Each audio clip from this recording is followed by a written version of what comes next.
Turn the lights down. Turn the lights down and just put this on. It's right behind you.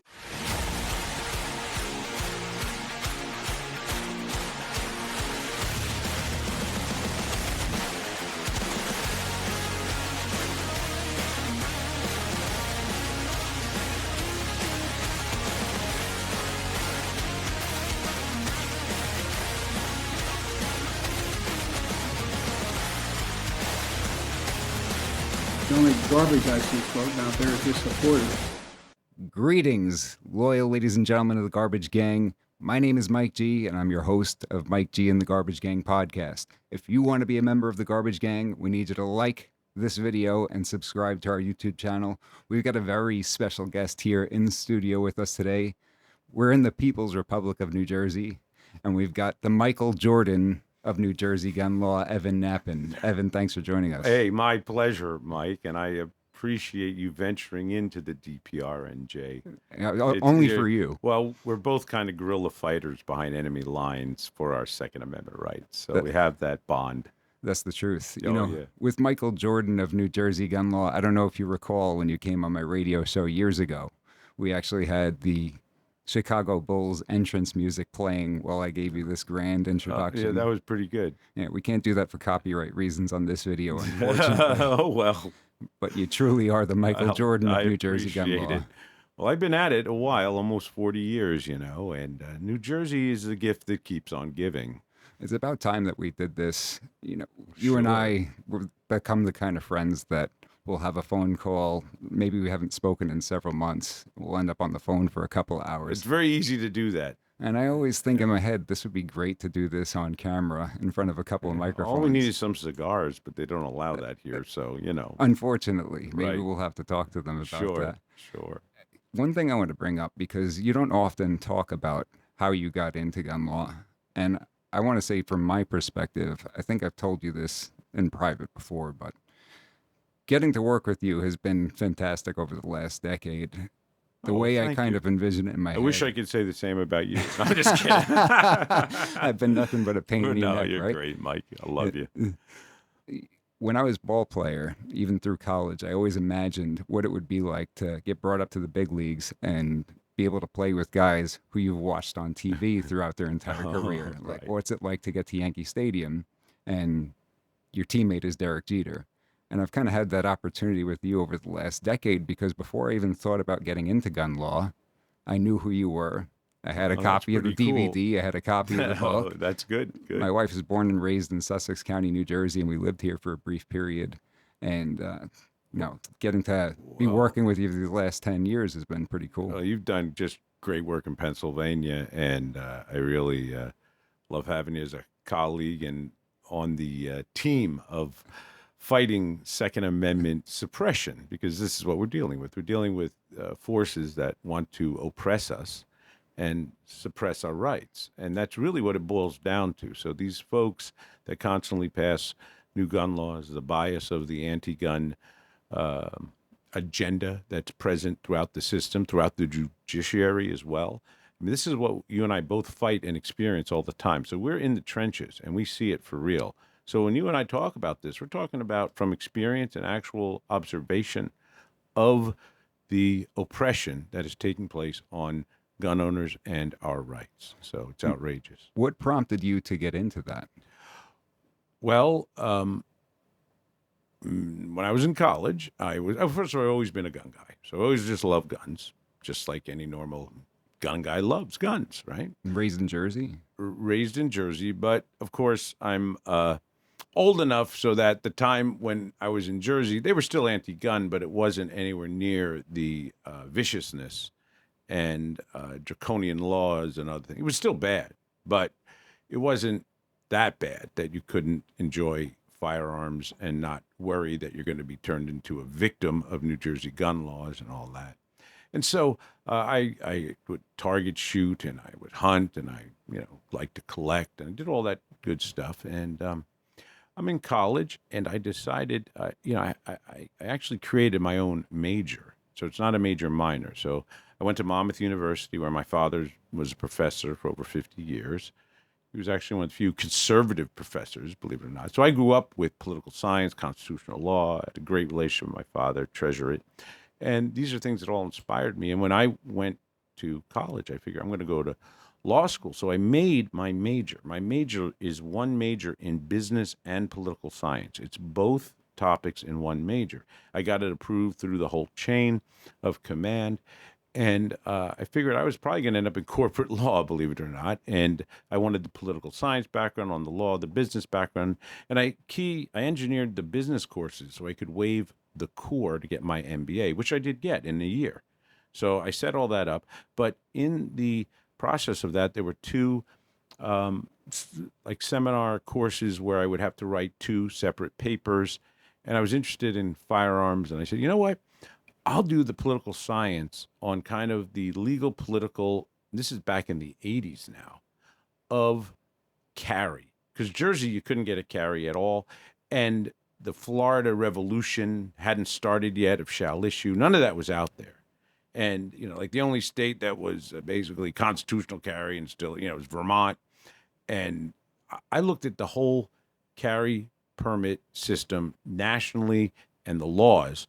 And then on the business side, I looked at the business management of licensing systems in the few states that did license for carry, okay, that were still out there.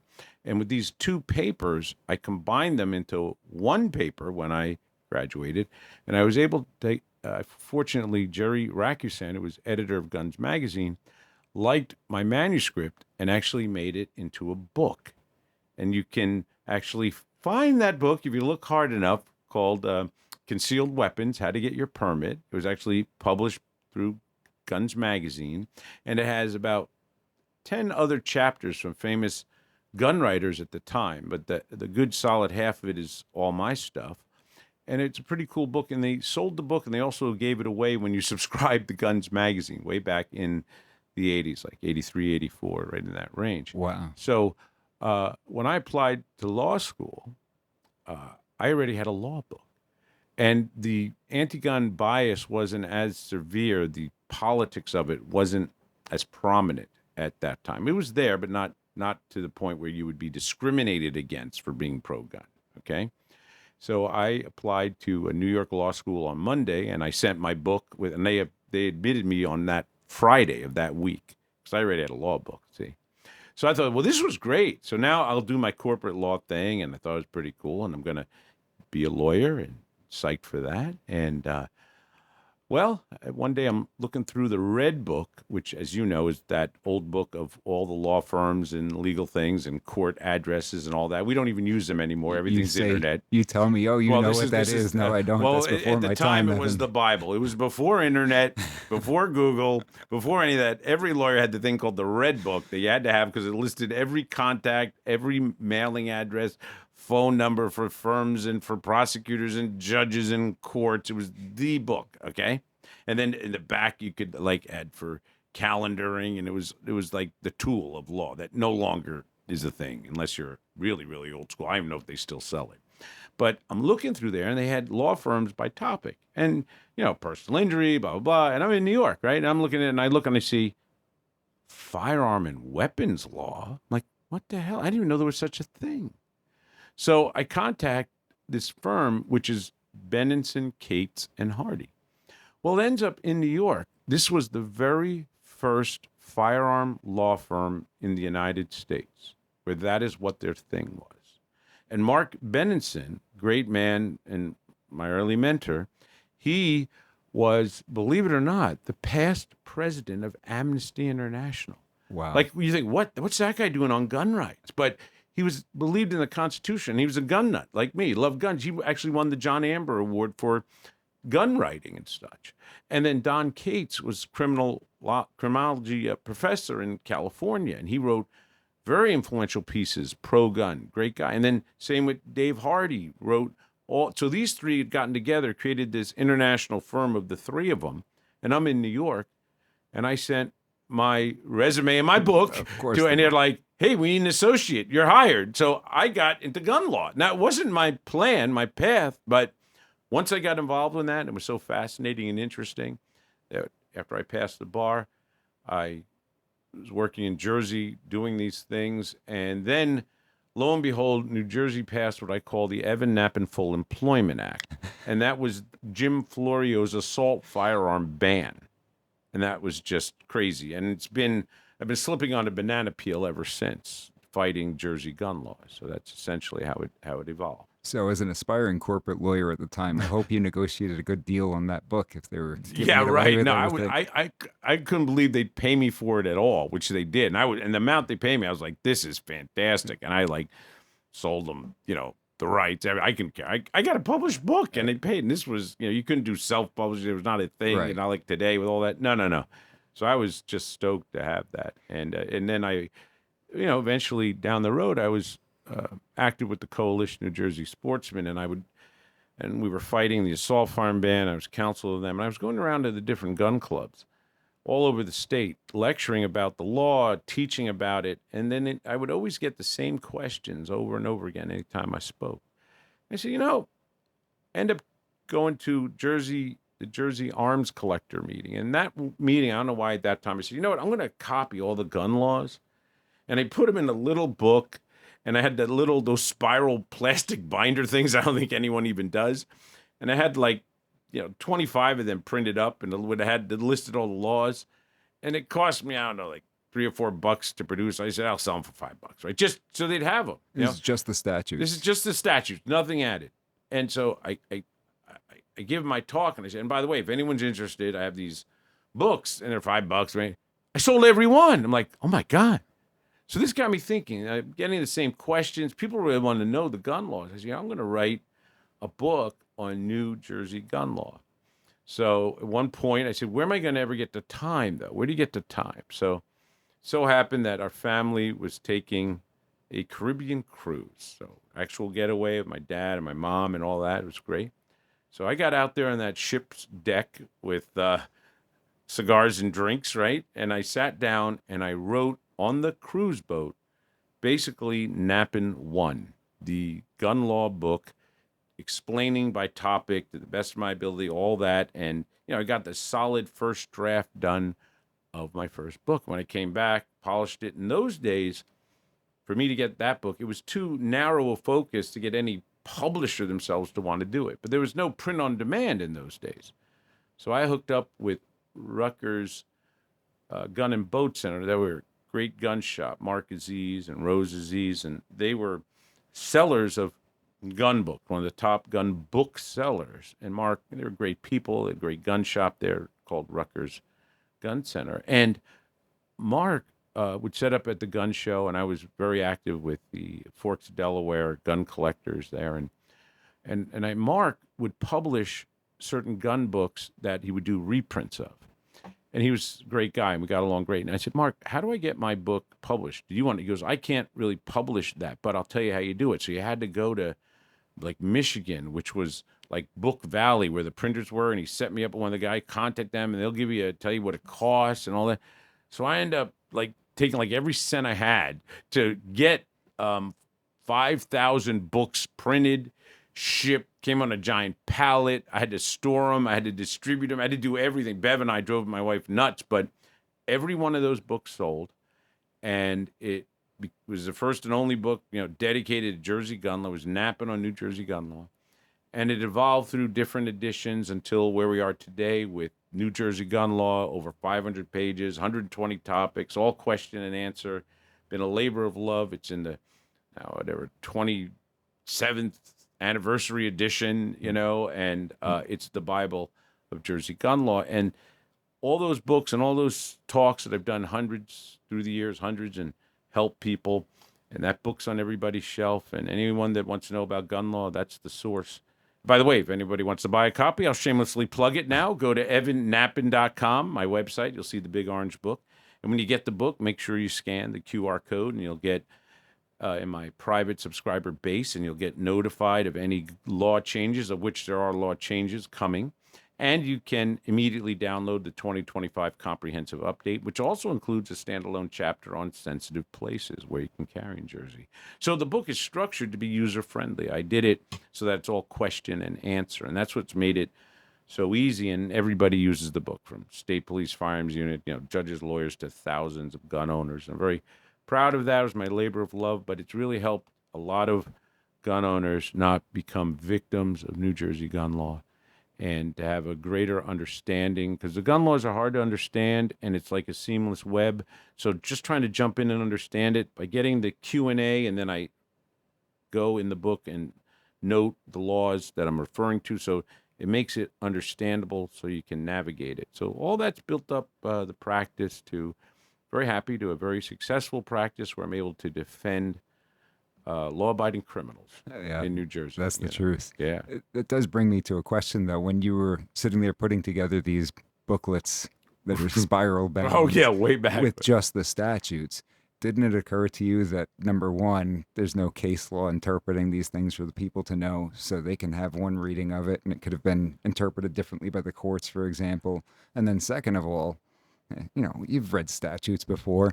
The average person who doesn't sit there and read this boring stuff all day. I get it, but here's what we were dealing with then. In those days, there was no internet. I mean, it's hard for your listeners to understand. Imagine no internet.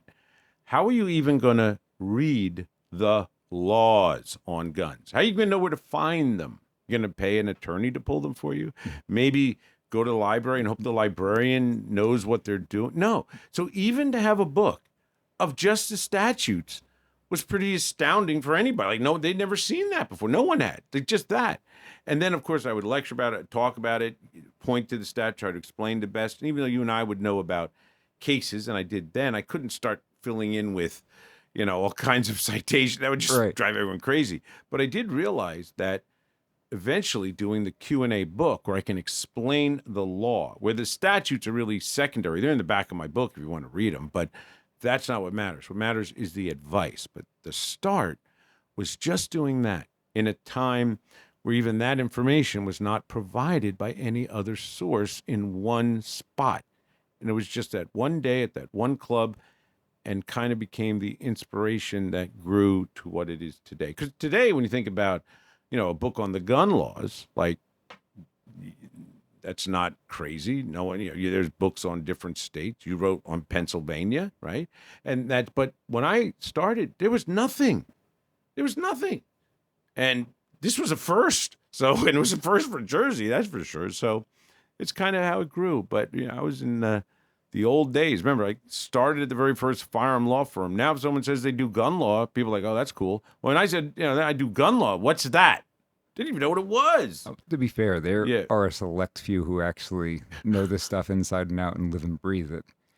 Because try to find another gun lawyer in New Jersey. Okay. Well, you and I know that you and I are and select few others that we know personally are in a class of gun lawyer where we are in the trenches.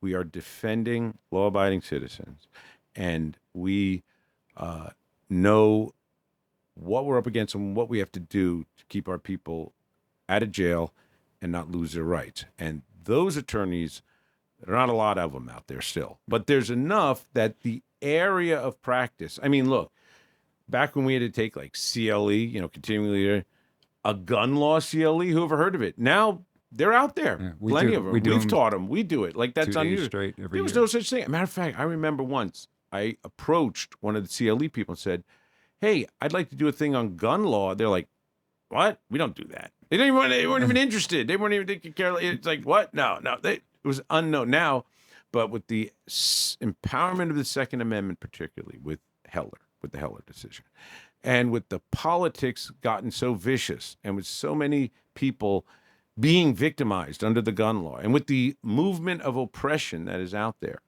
it's become more and more vital of a topic of law. So when you were in college, you said that you were into guns already. You had been into guns. So at that point, had you purchased a firearm through an FFL, through a dealer? Yes. So what was the process like back then? So back then, you would still need a firearms ID card and a pistol purchase permit. You couldn't get a carry permit. New Jersey allowed you at 18 to own a handgun, but you couldn't buy it from a dealer. So my dad would purchase the gun with his permit, and then I would purchase it from him on my permit way back then. And he was pro gun, but he wasn't you know, he didn't have the passion for guns, but he liked guns and he was cool about it. But it wasn't, his thing was about history and what he liked. But made me a collector, and I've always loved all the time. But he was very, very good in helping me with my pursuit of firearms, and I always appreciate that. And he always respected individuals that wanted to pursue whatever their passion was. So he helped me to do that. But yeah, I got my own pistol purchase permit when I was 18, and my firearms ID card. And prior to that, I had firearms from I used for hunting that my parents had acquired because my dad got his ID card, and then there were certain exemptions then where they allowed for hunting that were different than today, where it's more regulated and restricted than it was then. And I mean, through high school and all, I hunted with my buddy. I had shotgun, and that I got from my parents. And whether it was legal or then not, I don't know. I wasn't a gun lawyer then. I was just a kid that wanted to hunt, and I had a hunting license from Jersey, so I could hunt. I had my gun, and I did it. So you needed the firearms purchaser identification card even back then. Yeah, well, has anything changed after about the once you're process? 18? Well, since the old days, a lot has changed. So although we still have a firearms ID card, the original ID card is good for life. Now it's only good for 10 years unless you have an old one that still keeps its lifetime validity. Pistol purchase permits are still required for each and every handgun that you buy. But now all these licenses are mechanized and computerized, so you can get them online. And even non-residents can get them online. So in that regard, it's good. And it's actually more regulated in one hand and controlled over the actual timing and issuance, because the state police play a bigger role in their issuance. So in that regard, it's weirdly improved, but they definitely have more disqualifiers than they had back then. And there's more registration, so to speak. There's more enforcement of nitpicky things than there were in those days. I mean, I became great friends with the guy that issued permits in my town. His name was Ollie in Ocean Township. He was a great guy, law enforcement. I had hours and hours of conversation with this guy. He was the coolest guy. And it was at a point eventually with me, it was so good, I could put in for a pistol purchase permit and get it in a day because they knew me. They were great people, and it was great. But, it was a different time period then, though. Different time. So now it's more formalized, but more mechanical through computers. There is definitely more laws than ever.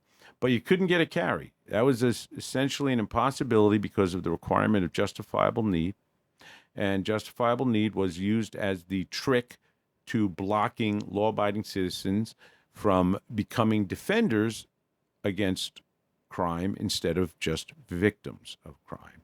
And it was the Bruen decision that finally wiped that out. I mean, prior to Bruen, New Jersey had less than 600 civilian carries. And, those are mostly politicians and mobsters, that had the influence to get them. And after that, after Bruen, we're now, I think the latest number is somewhere around 60,000 carry permits because they have to issue them. But Jersey's evil plan of suppression is, sure, we'll issue the permits, but then we'll make them virtually impossible to use by creating an insane matrix of sensitive places, all these other requirements for your carry and how it has to be done, and every nitpicky unconstitutional thing they can come up with, they put into the carry killer bill to kill carry, even though the permit gets issued. Yeah. So that's their new gambit. We'll get to that in a minute. I've done cases with you in New Jersey. I don't really do anything in New Jersey otherwise. But one of the things that always gets me every time I hear it is the pistol purchaser's permit, because we don't have pistol purchaser's permits in the United States of America. I mean, Pennsylvania. I'm sorry, Pennsylvania. But I'm glad you can call Pennsylvania the U.S. because I still can't give that label to New Jersey. I think we are, maybe geographically part of it, but I don't think legally we're actually part of the U.S. The way they act, and the way they don't respect the Constitution. I did have to remind the sheriff in New Jersey one time that New Jersey is still a part of the United States. Right. Well, if you recall, Pennsylvania at one point I even have a picture of it in one of my old books, had the greatest billboard ever for when you were crossing from Jersey into Pennsylvania. They had the thing, Pennsylvania, America starts here.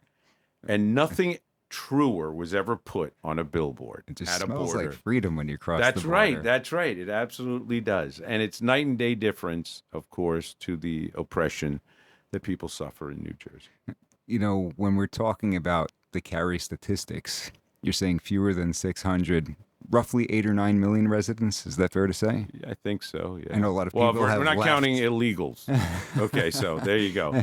And Right. a lot of people have tried to have fled New Jersey over the last The smart few ones, years. the right? smart ones know when the getting's good. Like, get out. So even if we say 60,000 out of 8 or 9 million residents, Pennsylvania's got roughly 12 or 13 million residents, and we've got over a million over there. So that just shows the disparity. And not only that, Pennsylvania has also a huge number of hunters. So Pennsylvania is a solid gun state from both hunting and self-defense. And it traditionally has been, but you're still having to deal with, unfortunately, the two bookends that screw your state up, which is Philadelphia and Pennsylvania and Pittsburgh, right? And when you were getting Wasn't raised, it I think Carville actually defined Pennsylvania the best way. He said it's Pittsburgh and Philadelphia with Alabama in between. That's the 100%. best definition of Pennsylvania I've ever heard. it's very accurate. And we like it that way. Right. We like Hell it that yeah. way. We'll sell Philadelphia to New Jersey. No. I wish Sussex County would be sold to Pennsylvania because I really did enjoy living up there.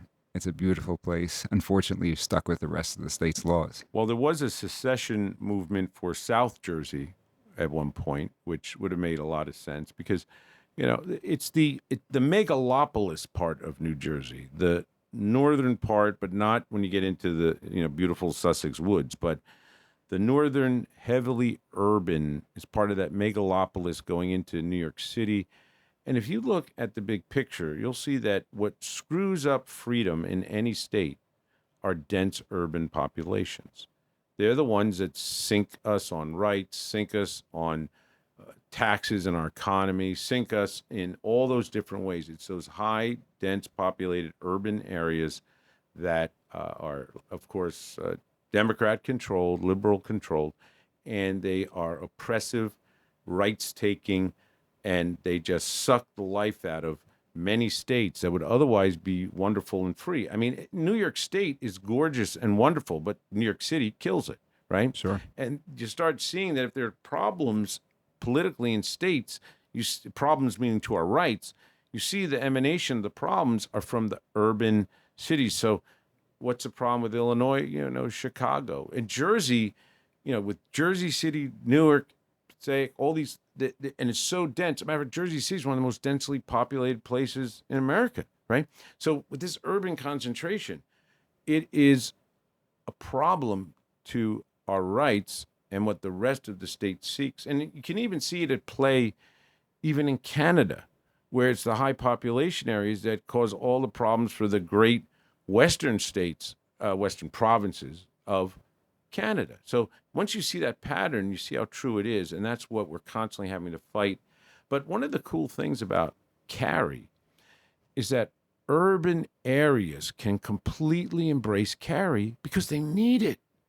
So once we get more and more of an urban population as a vested interest in gun rights by being able to carry and protect themselves in the dangerous urban environment, then we start seeing breakthroughs in those that support and want to defend Second Amendment rights. So carry has been one of the greatest revolutions in our Second Amendment rights because prior to the carry revolution, all the gun politics surrounded hunting.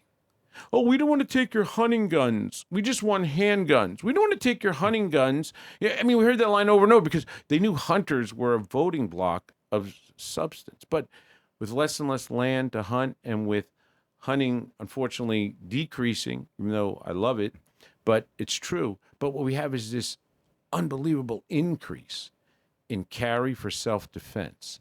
And that actually can even greater impact the urban centers so that those voters realize their vested interest to protect their Second Amendment rights.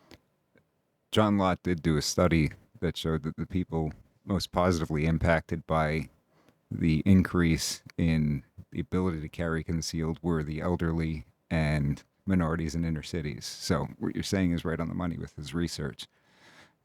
And yet, with minorities, we have institutionalized racism in both the licensing system and in the criminal justice system, particularly when it comes to guns. And this is why if the folks that are supposedly in favor of civil rights, in favor of minority rights, were actually honest brokers, which unfortunately they're not, but if they were, they would be the most stalwart Second Amendment defenders in America. Because you and I know, and we've seen the actual effect of the racism in the enforcement, the profiling, in the licensing statistics of who gets denied. In New Jersey, the data was released by the Attorney General, and our good friend John Petrolino did some great articles on this, crunching those numbers. And blacks are basically 2.5 times denied their firearm license to whites. And it's not because of per se disqualifiers, like being a felon or whatever. No, it's the all-inclusive miscellaneous weasel clause of the licensing that says public health, safety, welfare, whatever that means. And so the abuse of discretion over that is evident by more than double denials to minorities. That's the institutionalized racism on licensing. Then it's even worse when we talk about who's prohibited from having a gun, because most folks might say, okay, I don't want felons to have guns. I don't want felons to have guns. Well, the problem is that what felons? Because the felon against not having guns deal went back to violent felons.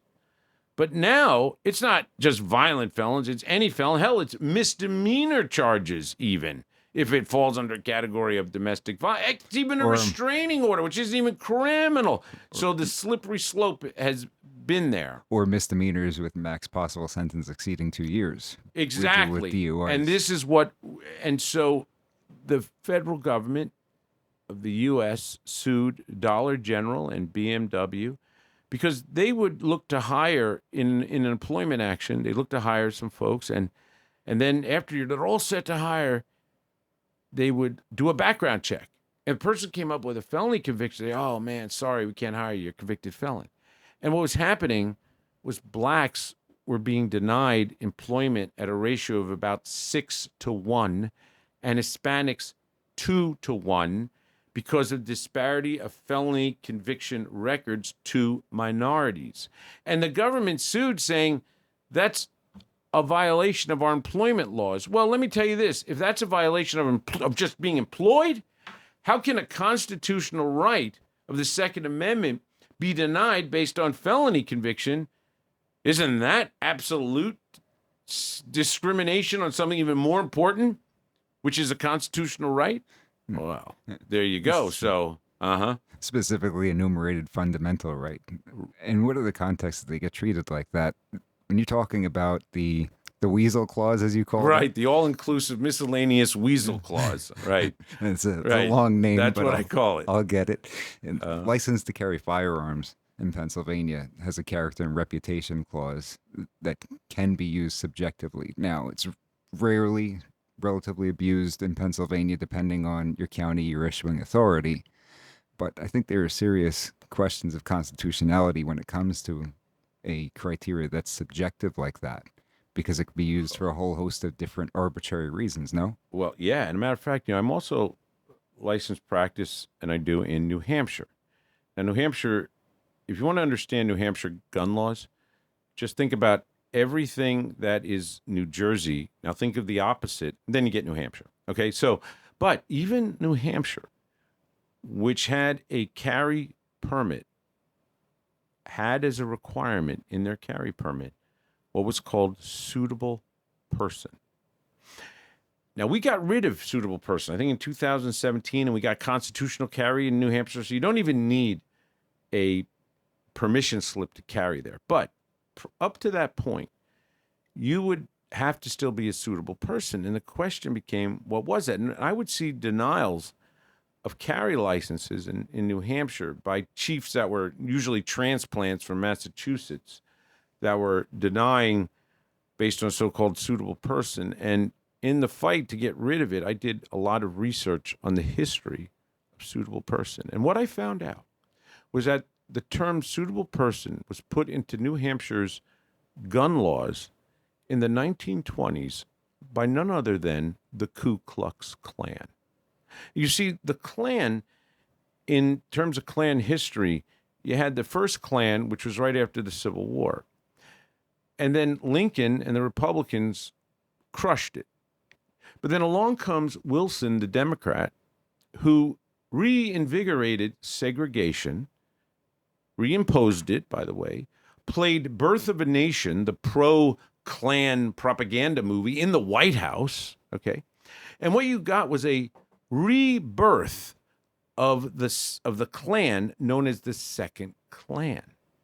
And the Second Klan became very powerful. And throughout the 20s, they were a powerhouse force of racism, but they weren't just focused on blacks. They regionalized their prejudice. So sure, in the South, it was all about blacks. But in New England, it was all about the immigrants that had come into like Manchester to work in the mills, the Polish and the Irish and Italian, all the immigrants. So there was focus on, we got an anti-immigrant of those people, right? And also they were tied into the businesses that didn't want unionization. So the Klan was raking in money that way too. And, and in the West, it was focused on, Native Americans, et cetera. So the Klan freely broke up their prejudices to sell their product to those folks. And New Hampshire passed suitable person, which was designed to stop the immigrant. And that's because I finally found the old definition of suitable person back in the 1920s, where they said a suitable person is somebody who isn't any one of the following: a felon or a foreign-born unnaturalized person.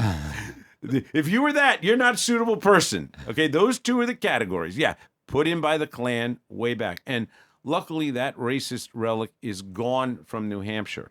But this is the true history of gun rights, is founded in large part stopping minorities, stopping blacks, stopping Native. The first earliest gun laws in America stopped Native Americans and blacks from having guns.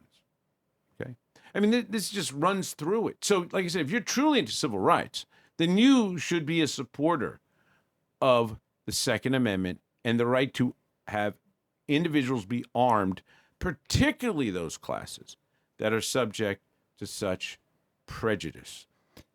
We'll frequently see memes and comments from the anti-gun side saying that people would change their tune if black people wanted to exercise their Second Amendment rights, and they have no idea how wrong they are. They've clearly never been around the firearms community, because it's the most inclusive community I've ever been around in my entire life. Absolutely.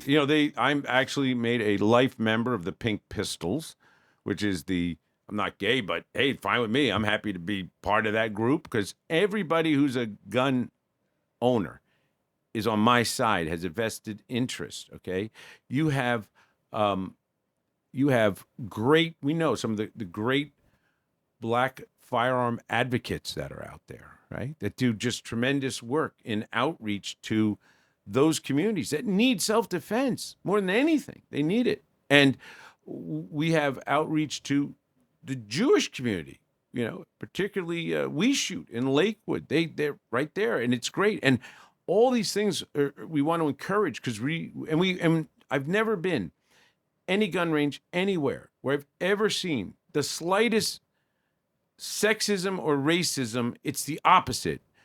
Anybody at that range is 100% willing to help anybody next to them, any help that may be necessary. especially with women, because women might feel intimidated. Going, no, men will bend over backwards to help women. Women will bend over backwards to help. There are women groups just for gun owners, right? Every group, and the vanishing of prejudice is what really occurs at ranges.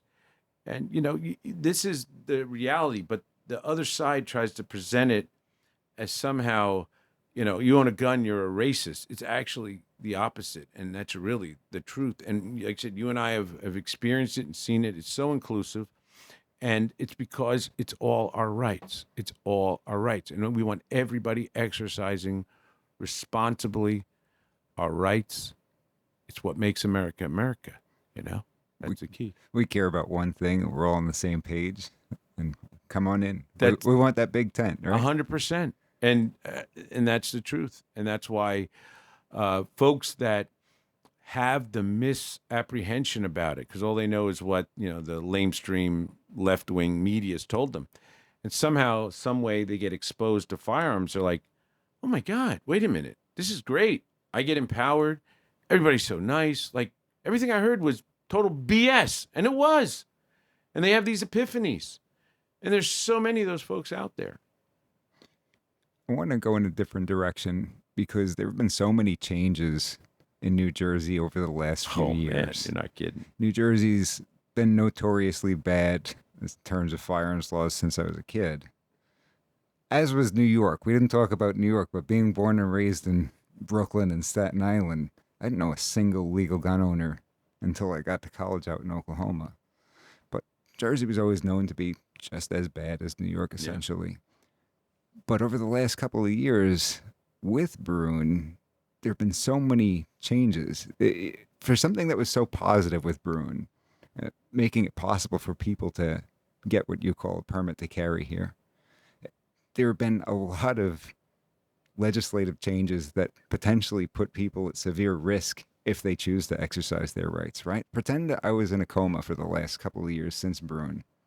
What are the changes that have happened in New Jersey since then? What has happened is the hissy fit kicking and screaming by the progressive left gun rights oppressionists that have an agenda that's funded by Bloomturd and Soros monies and all to disarm us and take away our rights. And it's all that coming together so that their playbook is double down. Yeah, we know what the Supreme Court said. And now we're going to double down on even more oppression. We're going to double down on even more gun rights. And that's what New Jersey has done. So New Jersey is responding to the proclamation of freedom given in Bruen with taking away more freedom. It's just the classic Democrat, frankly, double down play when they're upset over an outcome because their agenda is there and it's not, and it's now in jeopardy. So what are some of those legislative changes? Well, in New Jersey, they passed the carry killer bill, which is all the sensitive places, all the egregious restrictions, all the matrix of things you have to do and know in order to carry, including making carry more dangerous and then putting it under the Orwellian label of safe carry.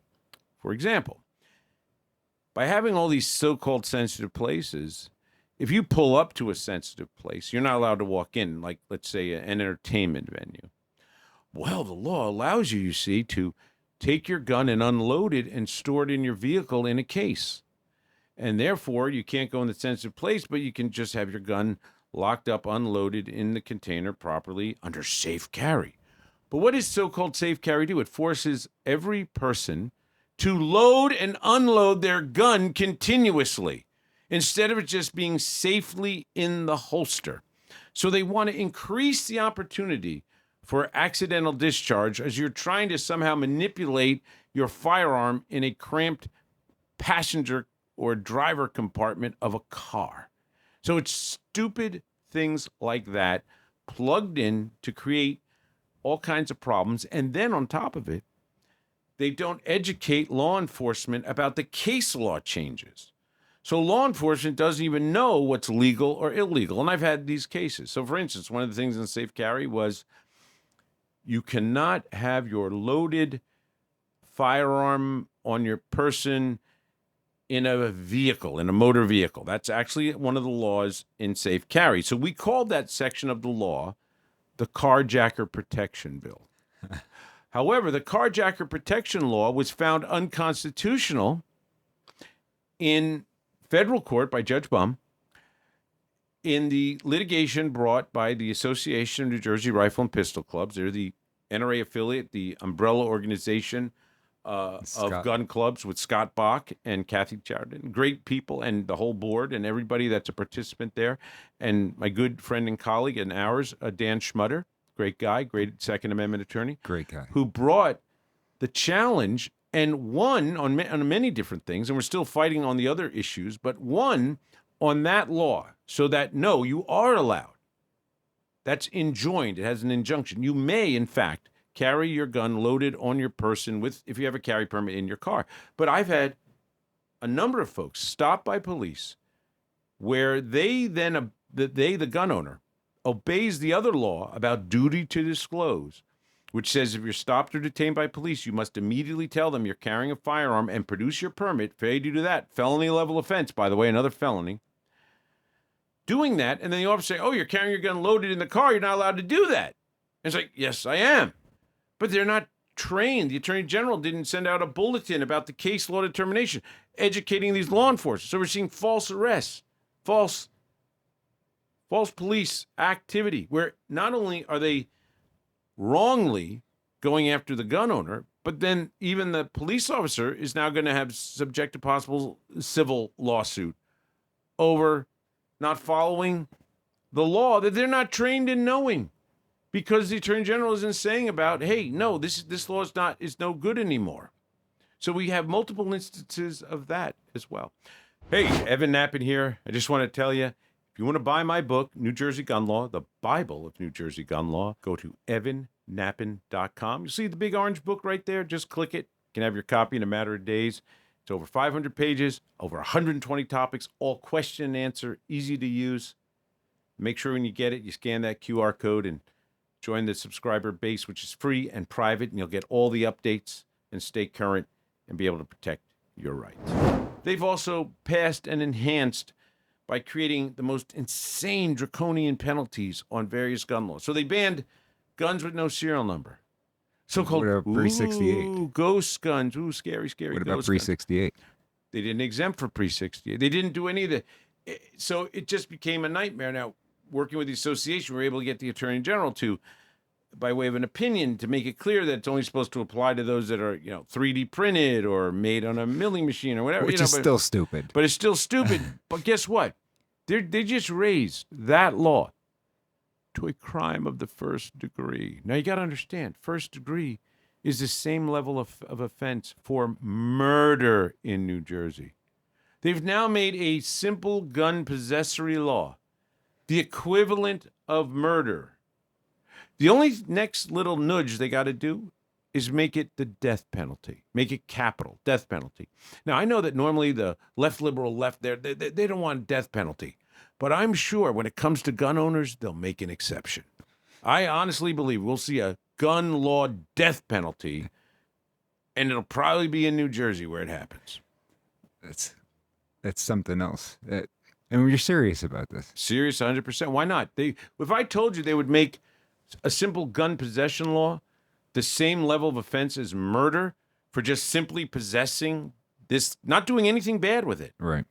You'd say, oh, that's crazy. Why would they do that? Well, they have. And so it's just all they have to do is change the penalty on it from decades in prison to death penalty. Do you think that in places like Jersey, places like New York, and even with the federal laws that we see, they've boiled the frog to some degree, where they take a little bit and people acclimated to that particular kind of law, and then they take a little bit more. And this is why you're saying that maybe the death penalty is not such a stretch, because once people get used to it being a crime of the first degree, it's just that one little jump to the death Boiling penalty. a frog or salami tactics of taking, and it's another specialty that those that are oppressors use. And they've definitely done that here. But also, the way politics works is if you make too radical a sudden change, then you get a reaction that can cause it to be knocked out. So they know if they do it slow, it just remains and keeps going. And yet we have to know, as those supporting freedom and rights and fighting for liberty, that we're going to gain our rights back incrementally. And that's what we're doing. So we cannot, in our fight, make perfect the enemy of good. So if we can get some things done that are positive, that's good. And we have to come back for more. So we can't say, well, for example, on the federal bill, in the reconciliation bill, they are going to remove suppressors, what they call silencers, short barrel rifles, short barrel shotguns, and AOWs, any other weapons. They're going to remove them from NFA. Now, we can't say as gun owners, oh, well, forget it. You didn't take machine guns off NFA too, so that's no good. Yet there are certain hothead pro-gun people that will actually say that. No, it's not good enough. Too bad. No, listen, man. We got to incrementally get back what we got, what we can claw back, because that's how they took our rights from us. So every step forward is that, a step forward. And as long as we keep going forward, that's what matters. I think that's a big deal because we've had to just hold the line for this long. And they're always coming after our rights. We finally are on the offensive. We're finally, with President Trump particularly, we are gaining through administrative maneuvers, through code federal regulation changes, through administrative changes, through agency changes, through pushing and supporting changes like in the reconciliation bill and all. It is a great time for that federally. No question about it. We're seeing great change. And President Trump is standing firmly with Second Amendment freedom. And he's doing it incrementally, but he's doing it and we're gaining ground. And for the first time in 33 years, we'll be able to get a federal relief from disability to help convicted felon regain their rights, of which at a 6-to-1 ratio are primarily blacks that are denied their ability to have a firearm, even though they're perfectly safe, good people that have not had been any problem or trouble since their one problem, whatever that may have been. They could get their rights back, and it's not just about them owning guns, because this also precludes them from better jobs, from being in security, from being in the military, from being in the police. So remember, the firearm is often a tool of greater job, better paying jobs, and jobs with greater security. So that all ties into the institutionalized racism, and President Trump is the one helping to fight that. Yeah. Can you imagine, when you really think about it, the fact that we have this relief from disabilities provision in the Gun Control Act of 1968 that's been dormant since 1992 because they defunded. Not they. I mean, They. keep remember, it was Charles Schumer and the Democrats. Okay. So every time we see rights lost, you see Democrats. I mean, just got to call it like it is. Please tell me the last Democrat pro-Second Amendment gun rights bill we saw. The last time the Democrats did something that gave us more liberty or freedom for Second Amendment. Every time they are on the side of oppression. It's a fact. Prove me wrong. Just one example. I'd like to know it. It doesn't exist. So let's face facts about who the problem is. We are working on potentially a bipartisan bill in Pennsylvania. And by the way, I'm not saying that every Republican is our friend. Oh. And I'm not saying that there aren't pro-gun Democrats. There are. And I get it. There are pro-gun Democrats, and they exist. But look at the sponsors and the movers and who puts these things through. So who killed relief from disability? Schumer, Charles Schumer, and the Democrats. So, it's always, please, I want to see that Democrat that puts forward the pro-gun bill that they came up with, that they're sponsoring, that they want to see get through, that actually increases our rights. I haven't seen that ever. You have a very good point. But when Chuck Schumer led the charge to defund this program, by forbidding statutorily the ATF from processing or reviewing these applications, you had this 30-plus year period where many people had limited to no options to restore their rights. And then we None. see when Trump issues the executive order and the DOJ takes control, I think it took 6 weeks before they published in the Federal Register the names of 10 people whose rights were restored, most notably being Mel Gibson. Well, that was just the initial grab of the power by DOJ to take it away from ATF, because ATF, it's actually a brilliant move.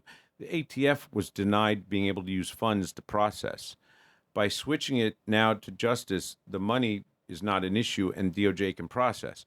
By getting that reg passed, now they're working on the other regs so that the relief from disabilities can begin yet again, where we can get these things filed. And that's what I'm waiting for now for the actual process. Because I used to do relief from disabilities way back when they were before 92. Yeah, I did them. So we're looking for that now to be available again, and it will be. But this was just the initial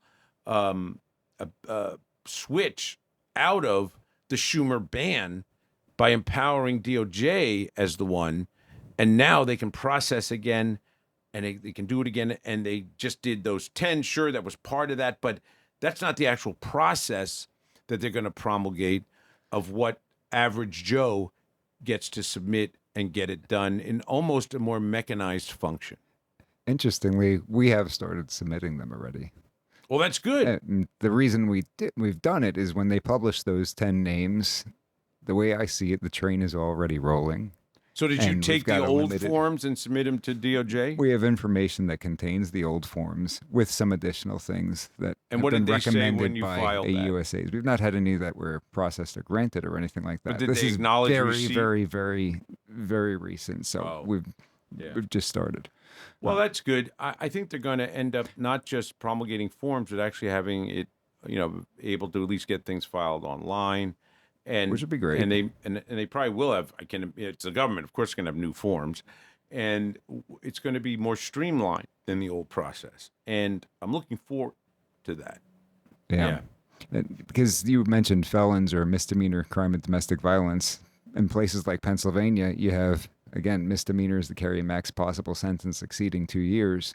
So people with a misdemeanor of the first degree, there are certain ungraded misdemeanors that carry a max sentence of 3 years, and these people become prohibited, and that relief from disabilities would remove that federal disability. True, and that's a thing people don't understand. It's not just being a convicted felon. The federal government recently began processing applications under the 925C Relief from Disabilities program. If you're federally prohibited from owning and possessing firearms, you shouldn't wait. You have to act now while this program's available. Visit us at thegunlawfirm.com and schedule a free case strategy session to determine whether you're a good candidate. Back to the episode. As you know, Mike, the federal law is really weird in how they say. They ask you on the 4473, which I'm sure our listeners, if they ever filled out a 40, it says, have you ever been convicted of a crime, the penalty of which exceeds 1 year? And then when you read the definition, it's 2 years or less. I want to stop you there because I had a felony jury trial years ago. You and I were talking about this when we were preparing for it. Right. And what you and I hammered on in that prep was the word felony is in bold in that question. Have you ever been convicted of a felony in bold or any crime punishable by greater than 1 year? Right. And hammered that in the cross-examination of the officer and of the dealer. That was good. That was not guilty in 30 Good. minutes. That Way to do it, that Mike. trial. But I think that's important that the Yes. word felony is in bold, and the whole closing It's statement was, misleading. is this a trap? And then when you go to the actual definition of the phrase, it actually defines the 1 year as being 2 years or less. And so in Pennsylvania, if you have a misdemeanor that is over 2 years, then it becomes a federal prohibitor, not because it's a felony, but because it's a misdemeanor of 2 years or less. But weirdly and strangely, New Jersey went the opposite way and actually ended up helping gun owners. Not that they intended to. It was an unintended consequence. But in New Jersey, they would deny anyone a gun license if they were convicted of what Jersey views as Jersey doesn't use the term misdemeanor. They call it disorderly persons offense. Why? I don't know, just to confuse everybody, I guess. A disorderly persons offense. Not to be confused with disorderly conduct, which is a separate offense. But if you're convicted of a disorderly persons, just when you hear the term disorderly persons, think misdemeanor. So Jersey's misdemeanor level offense carried 6 months. So the max jail you could get in a misdemeanor charge in Jersey, which would be heard in municipal court primarily, that's where they can be heard, is a max jail of 6 months. If it's over 6 months, then that has to be heard in Superior Court, and it's a felony. But New Jersey jumps from that 6 months to the crime, which Jersey doesn't use the word felony. They call them crimes, but we'll call them felonies here for our purposes. The felony level 4, which is the lowest level of felony. And the 4th degree felony carries 18 months in state's prison. So it goes from 6 months to 18 months. Okay? On the gun license application in Jersey, they would ask, if, or see when you run, that if you had a conviction out of a foreign jurisdiction, like New York or Pennsylvania, and you had a year max, which under federal law, you're fine. Federal law, yes, it'd be even up to 2 years, right? Right. But if it was a max of a year, Jersey would deny you the Jersey license because they said it was over 6 months. Well, what happened was New Jersey changed the law defining the recognition of misdemeanors that from foreign jurisdictions as now being up to 1 year. So they actually, and they did that in terms of sentencing concerns, right? Like part of that, but that was the controlling definition.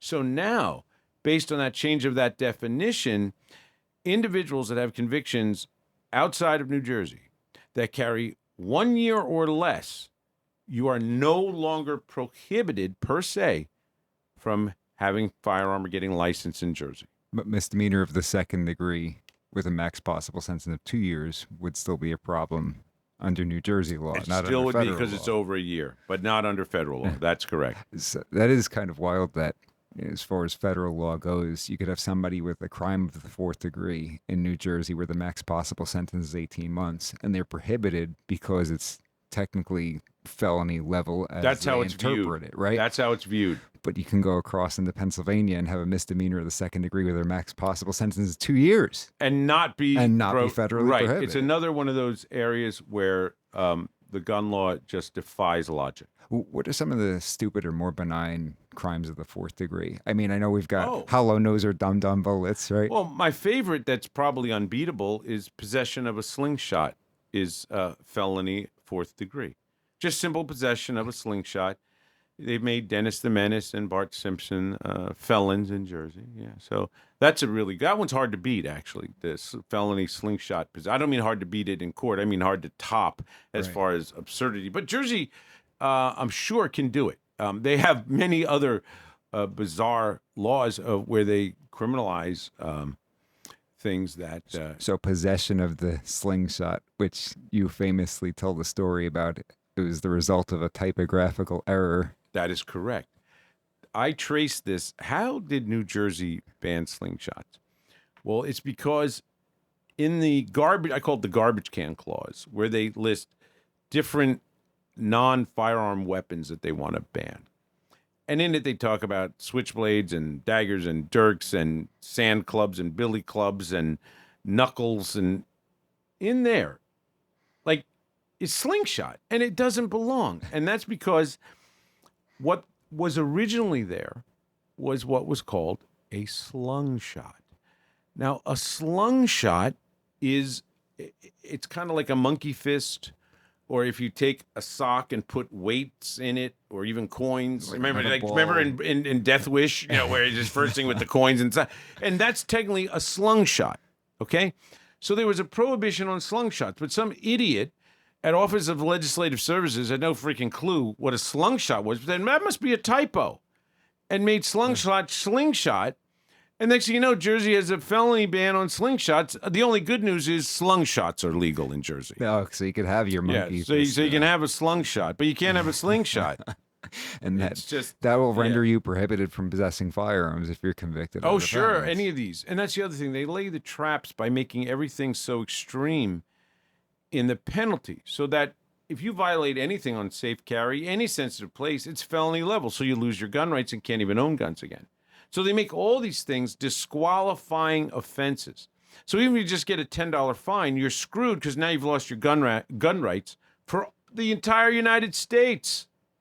So this is also part of their evil oppression plan. Incriminate, incarcerate, make sure gun owners lose their rights, create this virtually insane matrix of gun laws. And if we can get the convictions, we can disenfranchise law-abiding citizens of their rights. And these whacknuts think that this is somehow good.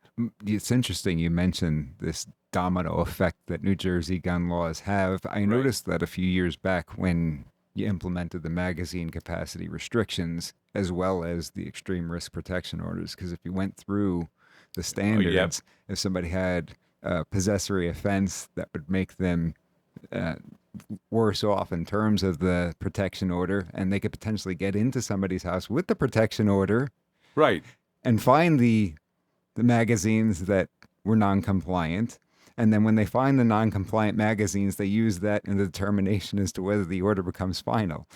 It's exactly what they do. They bootstrap, because the other thing we didn't talk about is New Jersey doesn't just have these oppressive laws, turning law-abiding citizens into criminals. The other thing New Jersey focuses on doing is stealing everybody's guns. So there's multiple mechanisms that Jersey has for seizing and forfeiting and taking not just your gun rights, but also your guns. So they have the procedures that you'll find in domestic violence restraining orders, where there's baked right into the cake, pre-printed into the form, a warrant. I mean, they do warrant like it's getting a ticket for a sandwich at Wawa. It's already on the form. Just, click the box, have the judge sign, you're good to go. Now search the person's house, invade their privacy, take their guns. Simple. Same with the TURPO, which you might call the red flag, which is the extreme risk protection order, which is initiated with a TURPO, which is a temporary extreme risk protection order. And then you're going to get a hearing, and if it's made final, it becomes a FERPO, which is a final extreme risk protection order. And if this occurs in Burlington County, it's called a BURPO. I'm just kidding about that. So what happens is you got your TURPO, ERPO, and FERPO. And so that's another way they take What about guns. Bergen County? Right. Bergen, too, is also have BURPOs. They have BURPOs there. They have the same thing. So what that's just one. Those are two. But then there's also duty to warn. If you say anything to a medical professional, a nurse, a therapist, a doctor, anybody, and you say anything about harming yourself or harming others, they're required to report you to the police so they can come and take your guns. Required. So if you just had a bad day and you say, man, I had such a bad day, I could kill myself, now your guns are going to get seized. Cops are going to come and they're going to take you away for a wellness check. I get those cases all the time. Or if you say, man, I'm so pissed at that guy, I could have, killed him. Yeah. Doesn't matter, that guy. Right. That's it. Hyperbole. Who cares? It's like making a bomb joke at the airport. Right. That's all you got to do. Boom. You're out. They're going to file that. They're going to take your guns. We're going to have another fight. So Jersey takes guns also with, criminal search warrants that are often wrongfully issued. I mean, we see all these things, and then there's just the vague, community caretaking, nebulous, we call it pulling it out of the cop's butt. I'm taking your guns because I want to take your guns. Right. There's always that. Well, for community caretaking, why'd you take the guns? Or just safekeeping. But what? And there's no statutory framework whatsoever. They just take the guns. And then we get to fight to try to get them back. Right, and you got to pay for that, and depending on the value of your collection determines whether it's cost prohibitive. I want to go back to, you're talking about how they've essentially discouraged people from getting any kind of mental health treatment or saying anything and speaking freely with their medical care providers in fear of having their firearms taken away. We're filming this in June. It's Men's Mental Health Awareness Month. Yeah, well, here's something everybody needs to be aware of. You don't have privacy with your medical. Don't think you do. You don't. And if you say that you own guns, that you have guns, or any of that, which has nothing to do with your medical conditions, okay, unless you happen to have an allergy to gunpowder or something. I mean, there's no medical resistance. No blued steel. It makes me, I break out in hives. I mean, no, there's no reason to ask whether you have guns or any of that. Yet they do, because it's part of the plan. But for real, really part of the plan. I was there when Josh Sugarman told us at the gun rights policy conference, when we caught him there, even though he's on the other side, he's a, total famous anti-gun zealot activist. He was at the gun rights policy conference. We caught him there. Like, what are you doing at our conference? And he was said, look, you have two choices. You can get the hell out, or you can speak to the group. And he said, I'll talk to your group. And he got up there as an anti-gun, and one of the greatest speeches given, because he's laid it out. He says, we're going to use medical and health care to get guns banned, and national health care will use it because we're going to make guns out to be a national health crisis. He laid it on the line. And we're going to get doctors on our side to ask about guns. He said exactly what they did, and in fact, they've done it. So when you tell a doctor you have guns, you're opening yourself up.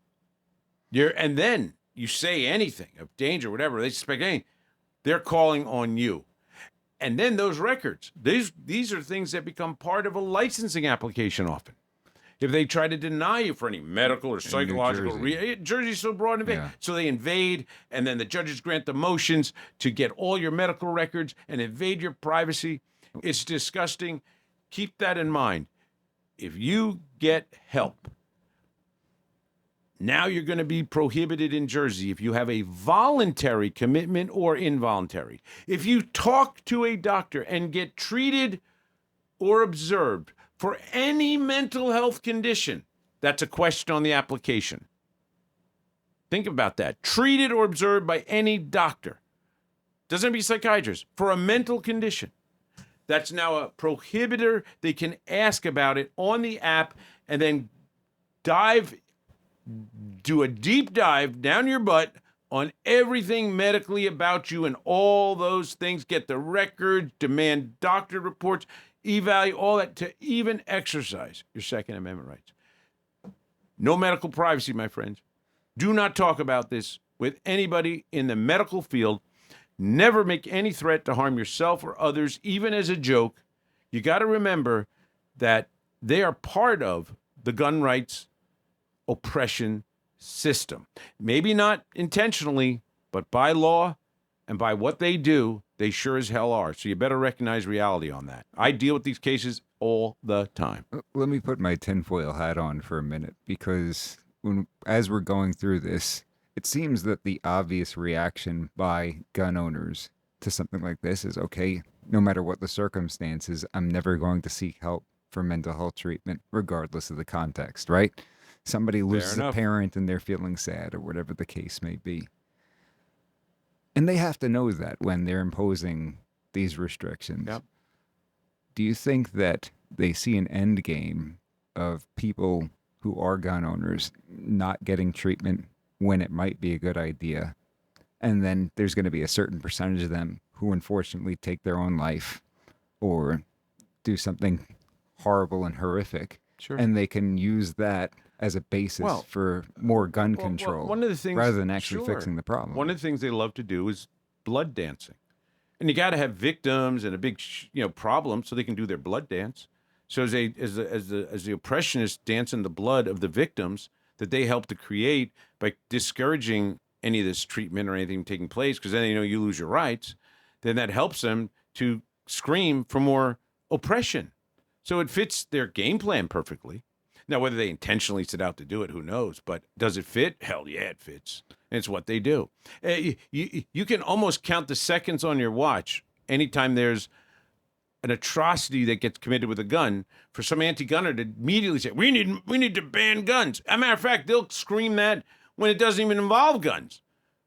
They'll start saying, some violent act takes place that has nothing even to do with guns. And you can see on your watch count to say, we need gun. So they live on that. They blood dance all the time. It's part of their game plan, their playbook, their MO. Wouldn't you think that mental health professionals would come out against something like this, though? Because it's discouraging treatment from people in the law-abiding gun-owning community, and it's really stigmatizing people who have any mental health treatment whatsoever. It's saying that if you've had... I heard a story. We have a mutual colleague and Dr. Pirelli, who served as Sure. an expert Great witness, guy. and he told a 100%. story. He wrote the books on it. Literally. He literally wrote the books. He's a phenomenal guy. 2 books published by Oxford Right. Press on behavioral science and firearms. One's a Yep. manual for practitioners. And he told a story at a speech, or it might have been on my radio show, but he was talking about how this guy in Jersey was prescribed Xanax because he had IBS, irritable bowel syndrome. It was not even a mental health related thing, but it's a mental health medication. That's the category that is put into as a benzo. And the person was denied as a result of being on that medication. Well, I have a story for you that you're going to really like. We had a guy denied his gun license because years ago, like a decade or more ago, in college, as a baseball player, he had the yips and got denied his gun license because he suffered the yips in college baseball. So No joke. So he went and saw a sports psychologist as a result of that. And talked only to the school medical folks that's over insane. his yips. Yeah. And that was enough to deny him his Second Amendment rights in Bergen County, New Jersey. Fact. What they're doing is they're saying that anybody who's had any issue whatsoever is necessarily dangerous. And that is stigmatizing people who get any 100%. treatment related to mental health. Well, they stigmatize freely.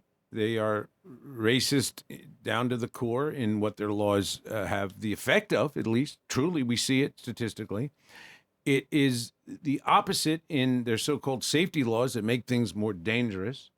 I mean, everything they're doing in their agenda is crap. That's a legal term, crap, okay? And that's what we see going on. And what we're fighting is trying to get the logic out to show what's right, to protect our rights, to get our liberty, to get our freedom, and to not have this nonsense going on. But it's so hard for our voices to be heard. I mean, luckily, you know, with shows like this and new media and things, we're finally able to. But prior, they owned the show, man, you know? And that's the problem. Evan, I know we got to get you out of here Yeah, I to kinda your seminar over in New Jersey. I do. Is there any parting words that you have for the members of the Garbage Gang? Well, I can only tell you what I close my show, which is Gun Lawyer. I'll shamelessly plug my podcast now. You're which is- welcome to which is- cross-post this if you'd like to. Yeah, I will. On Gun Lawyer, and the way I close my show there, but I really think it has a lot of truth to it. Is that I say this is Evan Nappen reminding you that gun laws do not protect honest citizens from criminals; they protect criminals from honest citizens, and that really is true. And once you can grasp just the logic of that, you see the folly of what they're doing to us in our gun rights oppression. Mike, I want to thank you for having me on. I really, really, really appreciate it. This was a lot of fun, just like our regular conversations. Oh, I'm almost yeah. tempted to ask you to tell the audience a joke before we go, but I don't know if any of those can't. are It'd be safe too for the dirty, air. and right? it'll break the internet if I do, so I can't do that. Right. Oh, thanks again for being here. We miss you, Ellie. Daddy loves you. Thanks for tuning in to the Garbage Gang. If you want to be a member of the Garbage Gang, we need you to like this video, subscribe to our channel, check out one of the recommended videos. We'll see you next time.